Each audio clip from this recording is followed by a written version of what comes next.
Assalamualaikum warahmatullahi wabarakatuh. Waalaikumsalam warahmatullahi wabarakatuh. Shalom, Om Swastiastu, Namo Buddhaya, salam kebajikan, salam sejahtera bagi kita semua.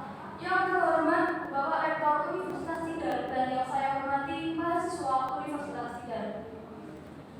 Pertama-tama saya panjatkan puji syukur atas kehadiran Tuhan Yang Maha Esa yang telah menunjukkan segala rahmat dan nikmat-Nya sehingga kita dapat berkumpul bersama dalam kegiatan seminar bulan bahasa yang bertemakan meningkatkan rasa cinta bahasa Indonesia bagi generasi milenial mahasiswa Untigar. Terima kasih pula kepada teman-teman panitia yang telah memberikan kesempatan kepada saya untuk menyampaikan pidato sepatah dua patah kata pada kegiatan seminar kali ini. Bahasa Indonesia merupakan persatuan dan bahasa nasional untuk negara Indonesia. Hadirin semua pasti tahu hal tersebut. Bahasa yang menjadi pemersatu masyarakat Indonesia mulai dari Sabang sampai Merauke. Bahasa Indonesia juga sebagai bentuk kebesaran bahasa Indonesia yang dimana bahasa Indonesia merupakan salah satu lambang yang dimiliki oleh Indonesia untuk mengenalkan bahwa Indonesia ke dunia. Dengan bahasa Indonesia itu negara luar pasti tahu bahwa itu dari negara Indonesia. Bahasa yang dimiliki oleh Indonesia itu bahasa Indonesia memang sudah sepatutnya untuk dibanggakan oleh generasi muda Indonesia. Namun, sadarkah kalian semua jika saat ini bahasa Indonesia seiring berkembangnya zaman dan juga makin kesini bahasa Indonesia itu mulai bergeseran. Bahasa asing yang mulai banyak digandrungi oleh pemuda-pemudi atau generasi muda bangsa, terutama milenial lebih banyak diminati dibandingkan bahasa Indonesia sendiri. Bagi mereka, menggunakan bahasa asing merupakan suatu hal yang keren. Terus apabila jika hal tersebut tidak segera ditanggulangi atau diantisipasi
juga